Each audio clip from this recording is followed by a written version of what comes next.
I'm in London with Julie, an American, and my British English quiz. Will Julie smash the quiz, or will everything go Pete Tong? Let's find out.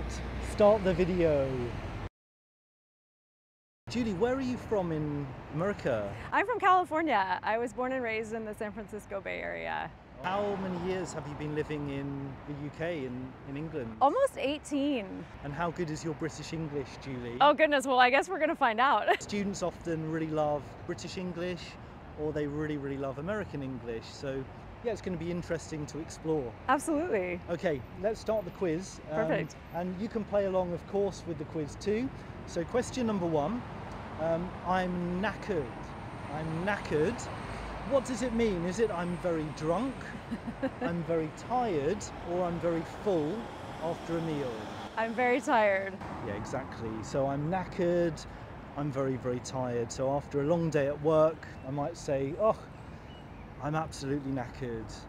In American English, do you say knackered? We don't. We might say I'm exhausted or I'm beat or something like that, but knackered isn't a word we use. Okay, all right, interesting. Okay, Yeah. Well done, Julie. 1 from 1. Thank you. Number 2, to spend a penny. So to spend a penny, does it mean to make a small purchase? Does it mean to donate money to charity? Or does it mean to go to the toilet? It means to go to the toilet. It does, it does. So you might say, hold on a minute, I'm just going to go and spend a penny. In American English, do you say spend a penny? We don't, and in fact it was years and years into living in London that I even first heard that, and it was when I was walking along the street and heard a woman tell her dog to spend a penny. Oh, really? I thought, oh, okay, that's an interesting way of saying it. That is, so she was like, spend a penny. Yeah, come on, spend a penny. Oh, very nice, very nice. Yeah. Okay, so spend a penny, go to the toilet. All right, number 3, it's gone pear-shaped. It's gone pear-shaped means it's gone really well, it's become complicated, or it's gone wrong. It's gone wrong. Yeah, exactly. So you might say, you know, the presentation started well, but then my laptop failed and it all went pear-shaped. In American English, do you say pear-shaped? I've heard it occasionally, but it's not very commonly used, at least where I'm from. I think people would say more, everything went wrong, it was a disaster, or something like that. Okay, and you probably noticed it in the introduction to the video. I said, will everything go Pete Tong? Yes. Have you heard of this? I actually haven't, no, that was the first time I'd heard that. Okay, so yeah, similar to it's gone pear-shaped, Pete Tong is rhyming slang. Oh, okay. It's gone wrong. Pete Tong's a DJ, or is a DJ, Okay. In the UK. Nice. Number 4, to faff about, one of my favourites. So does it mean to rush through tasks, to waste time doing unimportant things, or to be extremely productive? To waste time. It is. So you might say, come on, hurry up, stop faffing about. In American English, what would you say? In American English, I think we would say messing around or just wasting time. Yeah, but that's one of my favorite expressions in Britain too, is faffing about. Okay, so would your friends, do you think, in California understand you if you No, said stop faffing about? Sometimes I'll go home and say, like, oh, I was just faffing around all morning or faffing about at this, and they say, what are you talking about? So, I don't understand. yeah. Okay, interesting. All right. Number 5. This is a very natural British English expression. I'm chuffed to bits. So I'm chuffed to bits. Does it mean I'm slightly irritated, slightly annoyed, I'm extremely pleased, or I'm deeply confused? I don't know what's going on. It means I'm extremely pleased. Yeah, exactly. Did you know this one before you came to the UK? I didn't, and I have a funny story. I wrote a restaurant review on my blog of a restaurant in London when I first moved here, and I sent it to the restaurant, and they said we're really chuffed, and I thought they meant they were upset, because to me it sounded like chuffed meant upset or angry, and I thought that's so strange. I wrote this really amazing review, so I asked a British friend, what does chuffed mean? And they said, oh, it means they're really happy. And I said, oh, okay, that makes a lot more sense then. Oh, so you were relieved, I guess, Yeah. when you heard that. Yeah, definitely. It's weird, chuffed, isn't it? Because you wouldn't guess From the word. what it means. So Yeah. I can understand the slight confusion with that. Yeah. Okay, nice. Number 6. Now, maybe this one has a different meaning in American English, to be full of beans. So if you're full of beans, you're full of nonsense, you're full of food, or you're full of energy. Energy. Yeah, exactly. So I had a great night's sleep and I'm full of beans this morning. What would you say in American English? That's a good question. I can't remember if we say that in the US or if I've heard people say it, but I think we would say, I'm energized, I'm on fire today, something like that. Okay. Yeah. Great. Okay. Thank you, Julie. All right. Number 7 is a strange one. Number 7, Bob's your uncle.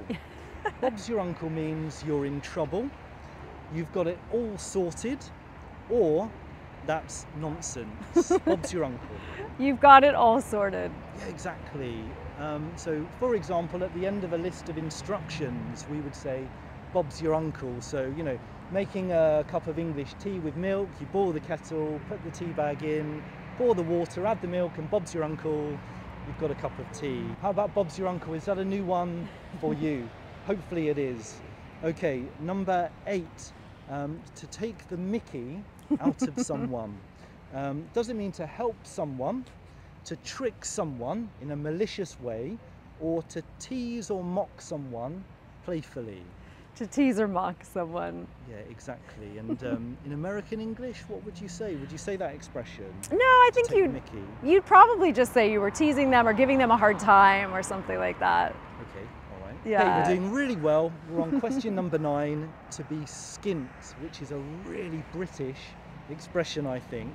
So to be skint, Julie, does it mean to be out of money, to be drunk, or to be in a rush? To be out of money. Exactly. So, you know, I've spent all my money this month and I'm totally skint. Yeah. In American English, Julie, what would you say? We'd say broke. Okay. I'm broke. Yeah. We'd probably say that as well, actually. That's true. But UK. skint sounds very cool, at least. You might be broke, but you're cool. That's true.